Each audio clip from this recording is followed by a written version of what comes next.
Tapez sur verbe, Émile. Bien-aimés dans le Seigneur, bonsoir. Bienvenue à notre émission. Dans notre émission que nous suivons chaque jeudi, 30 minutes avec le Christ. Soyez débordément bénis, soyez richement bénis, soyez dans le repos de Christ. Voilà, j'espère que vous avez été bénis par notre premier thème, la rédemption. Nous avons traité ce thème pendant plus ou moins 3 mois et demi. Et Dieu nous a fait énormément de bien. Et nous lui sommes reconnaissants. Laissez-moi faire cette prière avant de commencer. Père, nous te rendons grâce. Nous te disons merci pour ta fidélité, pour ta bonté, pour ton amour manifesté en Jésus. Merci, Père, pour la vie, le mouvement et l'être. Merci pour la santé.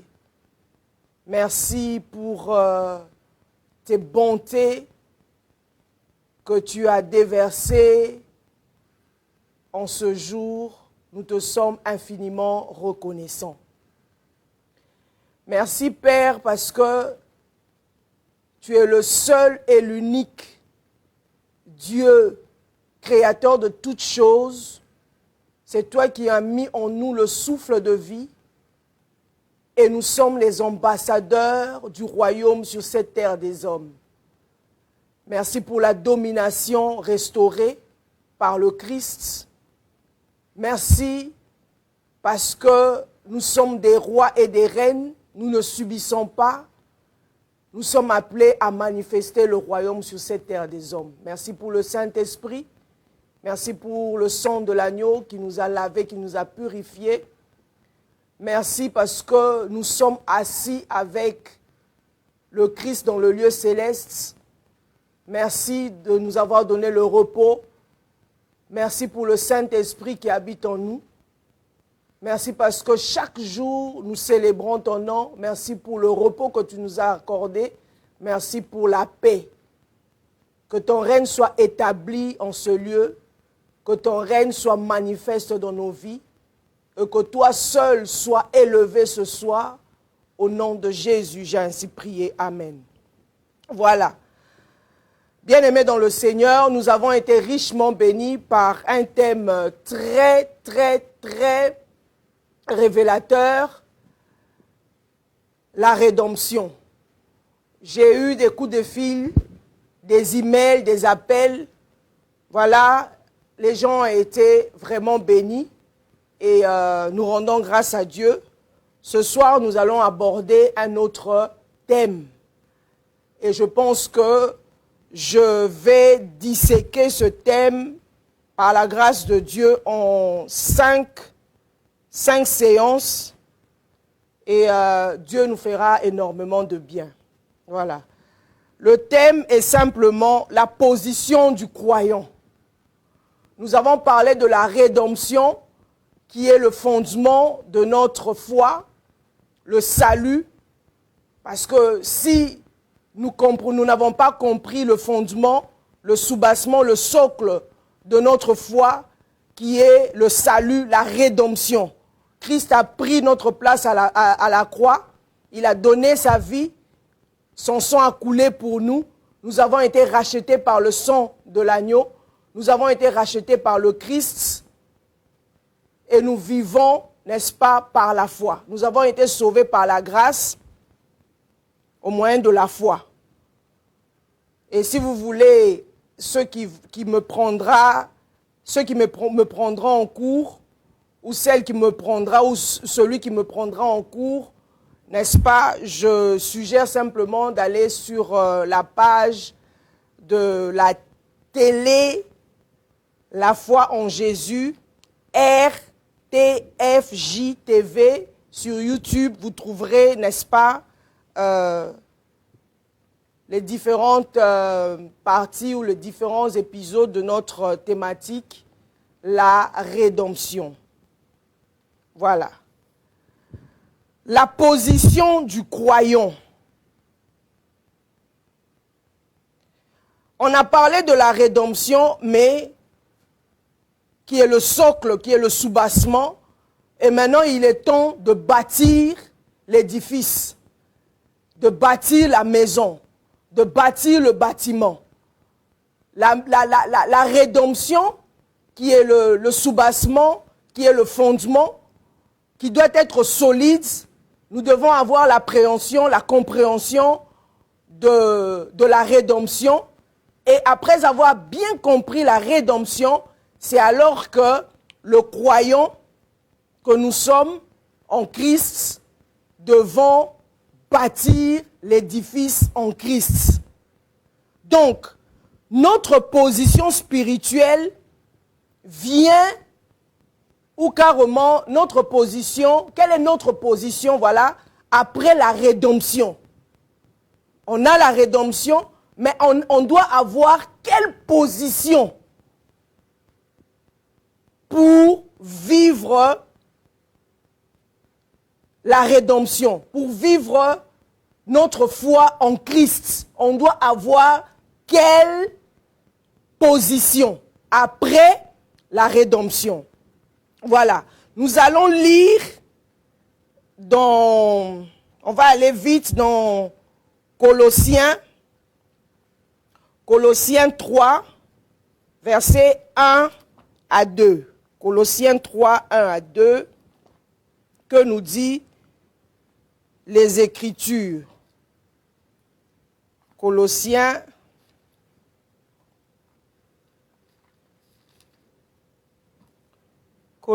3, 1 à 2 nous dit ceci. Si donc vous êtes ressuscités avec Christ, cherchez les choses d'en haut, où Christ est assis à la droite de Dieu. Attachez-vous aux choses d'en haut, et non celles qui sont sur la terre. Car vous êtes morts et votre vie est cachée avec Christ en Dieu. Quand Christ, votre vie, paraîtra, alors vous paraîtrez aussi avec lui, n'est-ce pas, dans la gloire. On va d'abord lire un autre verset encore dans Éphésiens 2, verset 6. Éphésiens 2, verset 6 nous dit ceci. Il nous a ressuscités ensemble et nous a fait asseoir ensemble dans les lieux célestes en Jésus-Christ, afin de nous montrer dans les siècles à venir l'infinie richesse de la grâce par sa bonté envers nous en Jésus-Christ. Le dernier verset, nous allons lire encore. Aujourd'hui, on va vraiment lire. On va lire Hébreux 4, verset 10. Hébreux 4, verset 10. La Bible nous dit ceci. Car celui qui entre dans le repos de Dieu se repose de ses œuvres, comme Dieu s'est reposé des siennes. Donc, notre texte de base est simplement Éphésiens 2, verset 6. On l'a lu, il nous a ressuscités ensemble et nous a fait asseoir ensemble dans les lieux célestes en Jésus-Christ, afin de nous montrer dans les siècles à venir l'infinie richesse de sa grâce par sa bonté envers nous en Jésus-Christ. Il nous a fait asseoir ensemble dans les lieux célestes. Il nous a fait asseoir ensemble dans le lieu céleste. Donc, ça c'est notre texte de base, notre texte clé. La position du croyant, c'est quoi exactement après la rédemption? Nous avons la rédemption, nous sommes sauvés, nous avons le salut. Et maintenant, après la rédemption, quelle position devons-nous avoir? La position que tout croyant doit avoir après la rédemption, c'est simplement être assis avec Christ. On doit être assis avec Christ dans les lieux célestes. On vient de le lire. Dans Éphésiens 1, la Bible nous dit simplement que Dieu nous a bénis de toutes sortes de bénédictions spirituelles en Christ dans le lieu céleste. Il nous a bénis dans le lieu céleste en Christ, mais la position que nous devons avoir lorsqu'on a la rédemption, on a compris la rédemption, on doit maintenant être assis avec le Christ. Être en communion avec le Christ. Être au repos avec le Christ. On entre dans le repos de Christ. On entre dans ce que Christ a accompli à la croix. Il est mort pour nous à la croix. Il a donné sa vie pour nous à la croix. Il nous a rachetés. Nous sommes assis avec lui dans les lieux célestes.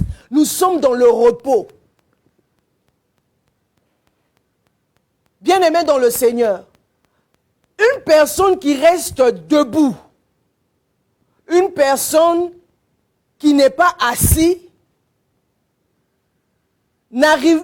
En fait, en essayant de faire la comparaison entre deux personnes, une personne qui est assise et une personne qui est debout, une personne qui est assise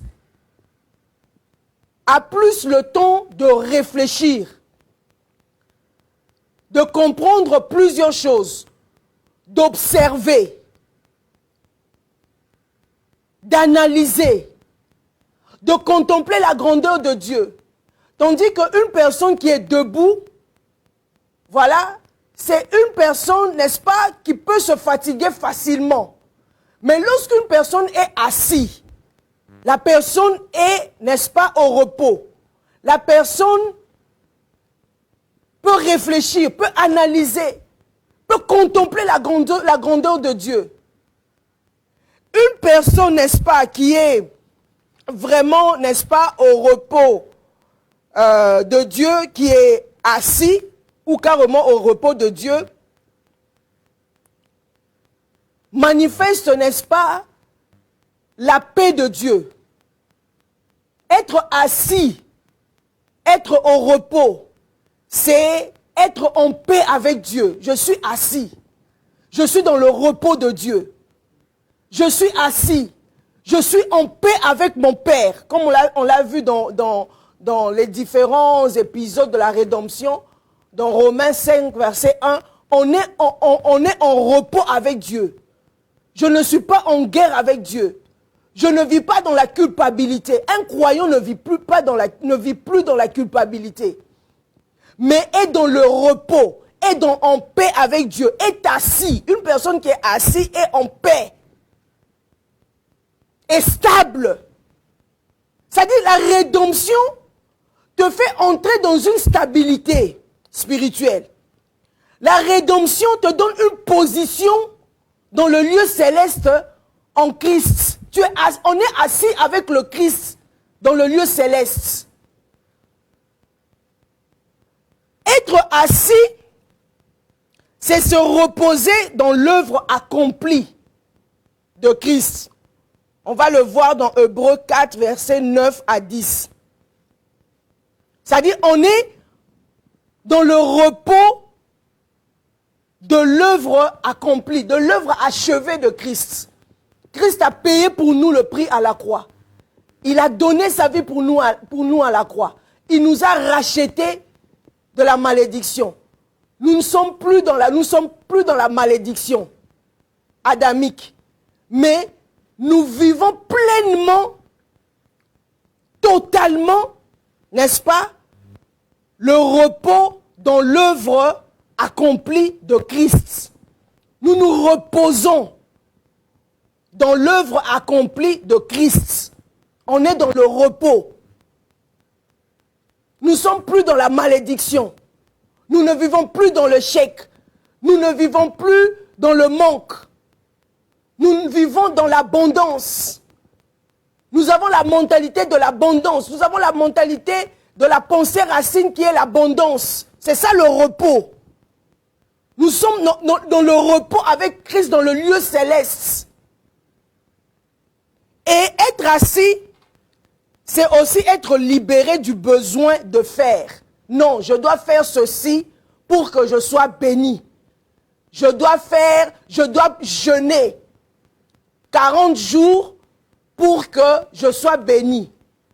Je dois prier 5 heures du temps, 6 heures du temps pour que le ciel me soit ouvert. Mais une personne qui est entrée dans la dimension, dans la compréhension, dans la révélation de la rédemption, comprend ou a la révélation d'être assis avec le Christ dans le lieu céleste. C'est-à-dire, je ne fournis pas d'efforts, la performance. Je fais les efforts pour être béni de Dieu, pour satisfaire quelque chose. Dieu n'a besoin de rien. Il se suffit à lui-même. Son Fils l'a déjà mis au repos. Et nous sommes assis pour jouir du fait que nous sommes bénis de toutes sortes de bénédictions spirituelles dans le lieu céleste en Christ. On est assis. Pour partager, parce que nous sommes co-héritiers avec Christ. Héritier de Dieu et co-héritier avec Christ. Partager, bénéficier, jouir des bénédictions de l'œuvre de la croix. Donc on est libéré du besoin de faire pour accepter le fait qu'il agit parce qu'il est accepté. Donc je ne fais pas quelque chose parce que je cherche à avoir une bénédiction, non.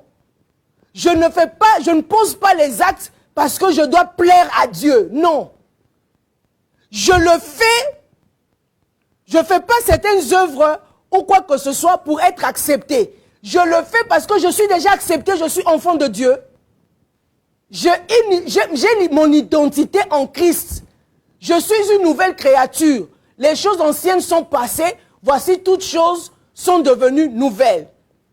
Je l'illustre en disant, une femme qu'on a déjà épousée, l'homme a donné la dot. La femme est mariée légalement. La femme est déjà à la maison avec son mari. Est-ce que cette femme doit faire quelque chose pour pousser l'homme, n'est-ce pas, à ce qu'elle soit acceptée comme étant son épouse? Non. Donc, lorsqu'elle fait quelque chose, c'est pas pour qu'elle soit acceptée. Elle est déjà acceptée. Elle le fait en tant qu'épouse pour remplir son rôle d'épouse. C'est la même chose avec nous quand on dit qu'on est assis en Christ. Je ne fais pas quelque chose pour être accepté, pour que le Père puisse m'accepter. Non. Je suis déjà accepté, je suis enfant de Dieu. Je fais partie du royaume. Christ a déjà payé le prix pour moi à la croix. Je suis déjà accepté. J'agis, je sers le Seigneur parce que je suis déjà accepté. Ce n'est pas pour être accepté. Je fais déjà partie, n'est-ce pas, du royaume. Donc, qu'est-ce que je cherche à atteindre? Je veux que vous compreniez que après la rédemption, nous avons une position, la position du repos en Christ. Parce que Christ a déjà payé le prix pour nous à la croix. Je suis dans le repos de Christ. Je suis dans le repos de l'œuvre achevée de Christ. Je ne suis pas debout. Je ne dois pas me battre pour plaire à Dieu. Non. Je suis déjà accepté dans le royaume. Je suis enfant de Dieu. J'ai mon identité en Christ. Je suis une nouvelle créature. Les choses anciennes sont passées. Voici, toutes choses sont devenues nouvelles. Je ne vis plus dans la culpabilité. Mais je suis en paix avec Dieu. Dieu m'a déjà pardonné tous mes péchés. Je suis en paix avec Dieu. Lorsque je vais vers le Seigneur, par la grâce de Dieu, je vais vers le Seigneur, je vais vers mon Père à cause de Christ, à cause de l'œuvre achevée de Christ, à cause du sang de l'agneau. Je vais vers le trône de grâce, c'est à cause du sang de l'agneau. Je ne vais pas avec une culpabilité. Non, non, non, non. C'est une affaire de changement de mentalité. Je m'approche de mon Père avec paix. Je sais que je suis en paix avec Dieu. Donc, ça être, n'est-ce pas, être assis. Donc, je vais, en d'autres termes, pour bien illustrer, n'est-ce pas, ce que je suis en train de dire, parce qu'aujourd'hui, je vais juste jeter les dés, et puis je vais, n'est-ce pas, bien expliquer certaines choses la semaine prochaine. La pensée de Dieu, n'est-ce pas, n'a pas changé.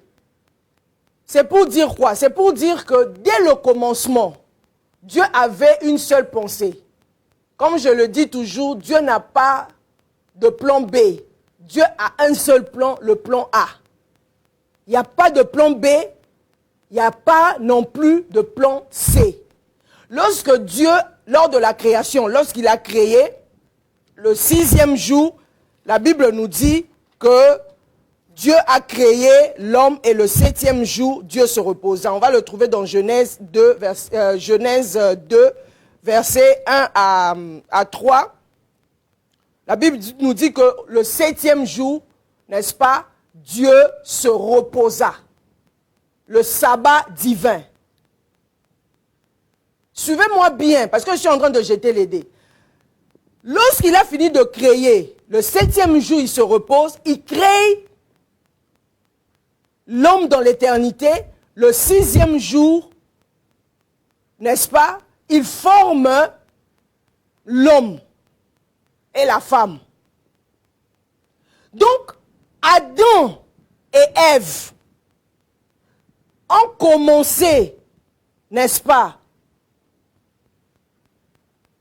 ont été créés le 6e jour, mais ils sont entrés le premier jour, c'était le 7e jour. Ils ont commencé, n'est-ce pas, à se manifester. Quand Dieu leur a dit de dominer, d'assujettir, Dieu leur a donné Dieu leur a donné la domination. Adam a commencé, n'est-ce pas, son premier jour de travail était simplement la manifestation du repos. Son premier jour, c'était le jour du repos. Donc, le 7e jour, Dieu a commencé, a pris le repos le 7e jour. Et le premier jour d'Adam, c'était quoi? Le jour du repos, le jour du sabbat. Donc, le travail d'Adam était quoi? Était simplement de manifester le repos. Donc, il a commencé à œuvrer. Il a commencé à travailler à partir du repos, non pour atteindre le repos. Il n'a pas commencé à travailler Adam avant le péché pour atteindre le repos par ses propres efforts, non. Il a commencé le premier jour, il a été créé le 6e jour, le 7e jour, le repos, c'était son premier jour. Le but d'Adam, son premier jour, c'était de manifester le repos. Et il a commencé à œuvrer à partir du repos, non pour atteindre le repos, mais pour proliférer le repos, pour manifester le repos, pour matérialiser le repos. Pas pour travailler par rapport à ses propres efforts. On verra dans Genèse 3, l'homme a péché et tout. Là, l'homme maintenant a commencé à travailler à partir de ses propres efforts, ses propres performances. Mais lorsque le Christ vient, il nous donne la rédemption, n'est-ce pas? Le Christ vient nous remettre dans le repos, dans la pensée de son Père. Donc, nous devons, pour vivre pleinement notre foi, nous devons commencer notre vie à partir du repos, à partir d'être assis dans l'œuvre achevée de Christ. Donc, le Christ est venu simplement, c'est comme un cycle, ramener l'homme, ramener la conscience de l'homme, que l'homme, tu n'as pas été créé pour souffrir, tu n'as pas été créé pour fournir tes propres efforts, tu n'as pas été créé pour vivre dans la culpabilité, tu n'as pas été créé pour être debout, tu n'as pas été créé pour être dépendant de toi-même. Tu n'as pas été créé pour travailler, n'est-ce pas, travailler, vivre par rapport à ta sueur. Parce que ça, c'est après le péché. Lorsque Dieu dit à Adam qu'il mangera, n'est-ce pas, par rapport à son pain, par rapport à la sueur de son front. Par rapport à ses propres efforts qu'Adam maintenant devait vivre à cause du péché. Mais la pensée originelle de Dieu, c'était que l'homme commence à vivre à partir du repos. Il commence à œuvrer à partir du repos. C'est ce que son fils maintenant est venu, n'est-ce pas, rétablir la pensée de son père. Restaurer la pensée de son père.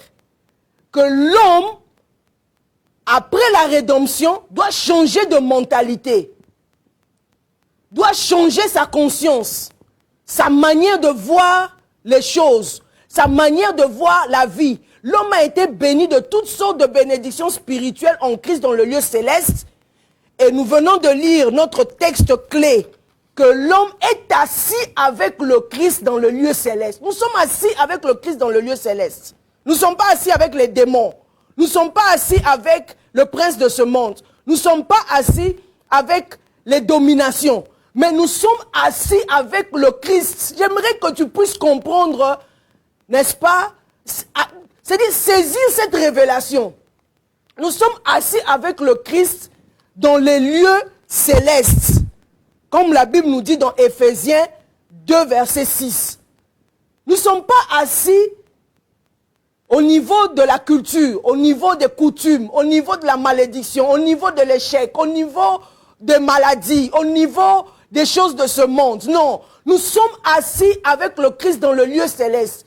Donc, le fait que nous sommes assis avec le Christ, n'est-ce pas, dans le lieu céleste, donc automatiquement nous devons penser comme le Christ. Avoir la mentalité de Christ.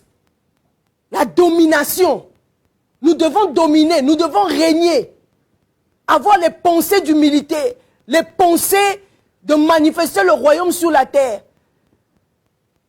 Les pensées de faire le bien. Les pensées de manifester la mentalité de notre Père sur la terre. Les pensées d'être en communion avec notre Père. C'est ça, être, n'est-ce pas, assis avec le Christ, n'est-ce pas, dans le lieu céleste. Le travail est venu après. Le service vient après. Le fait d'agir, de marcher, tout ça, ça vient après. Il faudrait que nous comprenions d'abord le sens, la quintessence, l'essence d'être assis avec le Christ dans le lieu céleste. C'est être en communion avec le Père. Recevoir de la part du Père. Recevoir de la source de notre Créateur. Oui, nous avons la rédemption. Nous avons été sauvés. Nous sommes assis avec le Christ dans le lieu céleste. Quelle est maintenant ma vocation? Je suis appelé à faire quoi? On ne peut pas se lever comme ça pour dire maintenant je vais marcher, je vais servir Dieu, je vais agir. Non. Parce que l'identité précède l'action. On doit connaître sa vraie identité, qui on est exactement. C'est comme un enfant, le fils d'un roi, il est prince. Il doit connaître, n'est-ce pas, sa position en tant que prince. Quelle est sa juridiction? Quel est son mandat? Quel est son rôle dans le royaume? Comment doit-il communiquer avec son père?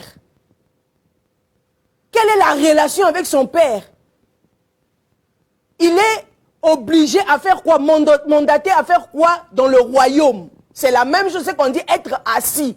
Être assis afin d'avoir la pensée divine, afin d'avoir l'agenda divin, afin d'avoir la pensée de Dieu. Qu'est-ce que je suis appelé maintenant à faire avant de servir, avant de marcher, avant de faire quoi que ce soit? Je dois d'abord être assis dans l'œuvre achevée de Christ. Comprendre l'œuvre achevée de Christ. Qu'est-ce que Christ a fait pour moi à la croix? Je suis assis avec le Christ dans le lieu céleste. Je suis assis pour être en contact avec mon Père, être en communion, n'est-ce pas, avec mon Père. Donc, on doit d'abord commencer par là avant de faire quoi que ce soit. Être dans la paix du salut. Pas dans les performances. Pas commencer, j'ai eu le salut et tout commencer les performances. À faire les choses de nous-mêmes. Or, lorsque on est assis avec le Christ, on est en communion avec Dieu, avec notre Père, on est dans la dépendance totale avec Dieu. On ne fait pas les choses de notre propre gré, de notre propre volonté. Christ dit quoi lorsqu'il était sur la terre? Il dit, mon Père travaille, moi aussi je travaille.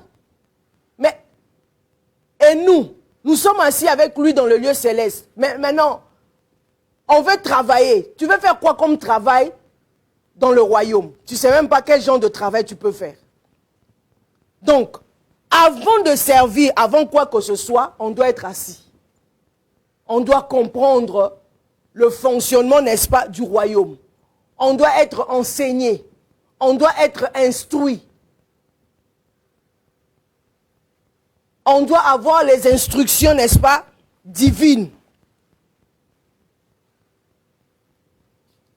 On doit avoir, n'est-ce pas, les instructions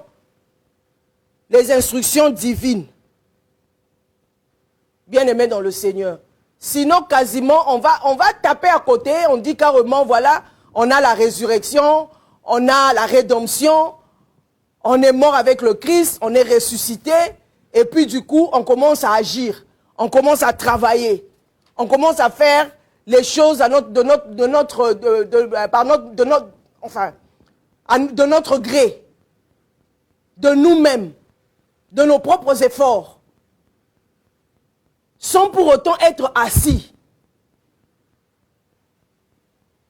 Parce qu'une personne qui est assise, c'est une personne qui n'est pas agitée. Lorsqu'un problème arrive, la personne est assise en Christ. La personne est dans le repos. La personne connaît sa place. La personne connaît sa juridiction. La personne connaît les principes du royaume. Un prince connaît les principes du royaume. Un prince mature connaît les principes du royaume. Un prince ne fait pas n'importe quoi. Un prince ne se lève pas pour faire n'importe quoi. Un prince connaît son identité. Lorsqu'on est assis avec le Christ, on connaît son identité. On sait qui on est. On est enfant de Dieu. On connaît notre mandat sur la terre des hommes. Nous sommes des ambassadeurs. Nous sommes appelés à emmener le royaume sur la terre. À amener la pensée divine sur la terre. À changer les dons. Nous ne sommes pas sur la terre ici pour subir, mais nous sommes sur la terre pour implémenter, pour transformer les choses. Et on a toutes ces révélations où, lorsque, n'est-ce pas, on est assis. Adam, je le répète encore, Adam a commencé, n'est-ce pas, à travailler le premier jour, son premier jour, c'était juste après le repos. Le repos, juste après le sabbat. Lorsque Dieu a fini de créer, lorsque Dieu a fini, n'est-ce pas, la création, il a tout manifesté. Dieu dit, après avoir créé la femme, il dit, tout était très bon. Et le 7e jour, Dieu est entré dans le repos. Le repos, ce n'est pas le fait que Dieu, n'est-ce pas, était fatigué. Non. Ça veut dire simplement que Dieu a achevé son travail. Après avoir achevé son travail, le 7e jour, il est entré dans le repos. Donc, Adam avait vu le repos de Dieu. C'est dans le repos de Dieu qu'on reçoit les instructions divines. C'est dans le repos de Dieu qu'on comprend comment Dieu a eu le temps, n'est-ce pas, de créer la création pendant 6 jours et puis il s'est reposé le 7e jour. C'est dans le repos de Dieu qu'on comprend l'agenda de Dieu, qu'on a la révélation, on a les instructions. Adam est entré dans le repos de Dieu, c'est-à-dire le 7e jour, il était dans le repos de Dieu pour comprendre comment est-ce que Dieu a pris tout son temps pour créer pendant 6 jours. Comment il a créé la femme. Comment il a créé les animaux, l'eau, la terre, tout ce qui s'y trouve. C'est le 7e jour. Et son premier jour, c'était après le repos. Il a eu les instructions. Le 7e jour, il a commencé, n'est-ce pas, à travailler. Tu vas commencer à travailler sur base, n'est-ce pas, de la compréhension du repos. Qu'est-ce que tu as compris du repos? Qu'est-ce que tu as compris de la rédemption? Qu'est-ce que tu as compris de l'œuvre achevée de Christ? Qu'est-ce que toi, Adam, avant le péché, tu as compris du repos de Dieu? Puisque le 7e jour, Adam était là. Il avait déjà été créé. Il avait déjà été formé. Il avait déjà été, n'est-ce pas? Il était déjà avec son épouse, avec sa femme Ève. Et Dieu leur avait déjà donné la domination. Comment faire pour dominer? C'est le 7e jour qu'on reçoit les instructions. C'est là où il y a le repos qu'on reçoit les instructions. C'est là où il y a le repos. On est assis avec le Christ, on comprend la rédemption. On comprend pourquoi Dieu nous a créés. On reçoit les instructions. Lorsque Dieu était en train de créer, lorsqu'il dit, faisons l'homme à notre image selon notre ressemblance. Tu le sauras où? Qu'est-ce que Dieu a déposé en toi? Après la rédemption, je l'ai dit, dans la rédemption, c'est-à-dire, le salut nous donne l'accès au Père. Donc, le chemin est ouvert, tout ce qui était barricadé, le livre est ouvert. Tout ce que Dieu, n'est-ce pas, a pu déposer en toi, tu vas le trouver où? Dans le repos. Quand on est assis. Parce que le livre de nos vies sont déjà ouverts. C'est dans le repos, en étant assis. Ce n'est pas en étant debout. C'est en étant assis. Je vais bien expliquer être assis. C'est quoi véritablement être assis? Bien expliquer, entrer en profondeur. Aujourd'hui, je suis juste venu, jeter les dés. C'est dans le repos, jeter les dés, n'est-ce pas, donner les grandes lignes. Il faut comprendre le repos de Dieu, comprendre la paix du Seigneur. Non, depuis que j'ai reçu le Seigneur, je suis en paix avec Dieu. Je ne vis plus dans la culpabilité.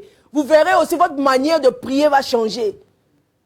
Il y a deux personnes, même quand vous avez compris le repos de Dieu, vous êtes assis avec le Christ dans le lieu céleste, on peut vous traiter d'orgueilleux. C'est pas de l'orgueil. C'est parce que vous avez la révélation d'être au repos avec le Christ. Je suis en paix avec mon Père. Dieu est mon Père. Je suis une nouvelle identité en Christ. Une nouvelle créature en Christ. Les choses anciennes sont passées, voici toutes choses sont devenues nouvelles. Je suis une nouvelle personne en Christ. J'ai une identité, je suis enfant de Dieu. Autrefois, je n'étais pas dans le lieu céleste en Christ, mais à cause de l'œuvre achevée de Christ, Dieu m'a positionné. Je suis maintenant dans le repos de Christ, assis avec lui face à face. C'est dans le lieu céleste, dans le lieu spirituel que nous détectons, où carrément le Christ nous révèle les richesses de la sagesse, les trésors de sa sagesse et de son intelligence. C'est dans le lieu secret, c'est dans le repos, dans le lieu céleste, qu'on a, n'est-ce pas, ces différentes, n'est-ce pas, révélations. Donc, c'est pour dire simplement, nous allons nous arrêter là, après la rédemption, notre position spirituelle, n'est-ce pas, c'est dans le lieu céleste. Nous sommes assis, être assis.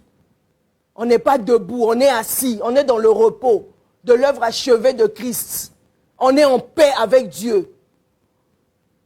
On ne cherche pas d'abord à travailler, à servir, à agir. Non, on est dans le repos. On ne cherche pas les choses selon nos efforts, la performance et tout. Non. On ne cherche pas pour faire voir à Dieu que je suis ton enfant. Non. On a déjà cette position. C'est comme un enfant à la maison. Est-ce qu'un enfant, les gens qui ont des enfants qui me suivent, est-ce que votre enfant a besoin de vous montrer qu'il est vraiment votre enfant? Non. Votre enfant a votre ADN. Votre enfant a votre sang. C'est votre enfant. Même si votre enfant fait des bêtises ou quoi que ce soit, c'est votre enfant. C'est ça. Je suis assis. Je suis enfant de Dieu. Mon enfant n'est pas obligé de me montrer carrément, de me faire plaisir, me convaincre qu'il est mon enfant. Non, c'est mon enfant. Mon enfant a mon ADN. Mon enfant a mon sang. Mon enfant a mes gènes. C'est ça être assis. Je suis assis avec le Christ. À cause de Christ qui est notre grand frère.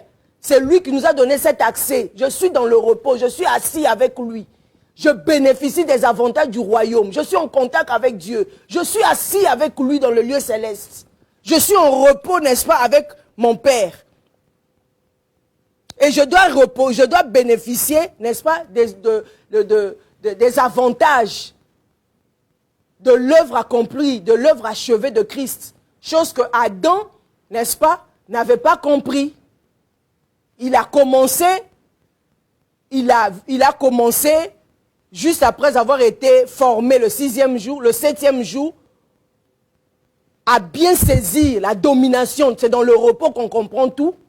Et puis son premier jour commençait, n'est-ce pas, véritablement, n'est-ce pas, à manifester le repos de Dieu. Donc, nous, sur la terre des hommes, nous sommes appelés à manifester le repos de Dieu, à manifester le repos de Christ, à manifester ce que Dieu, le Christ, a accompli à la croix, le repos, à manifester la paix sur la terre, à manifester l'amour sur la terre, à manifester l'unité sur la terre. C'est ça, manifester le repos, la domination. C'est ce qu'Adam devait faire.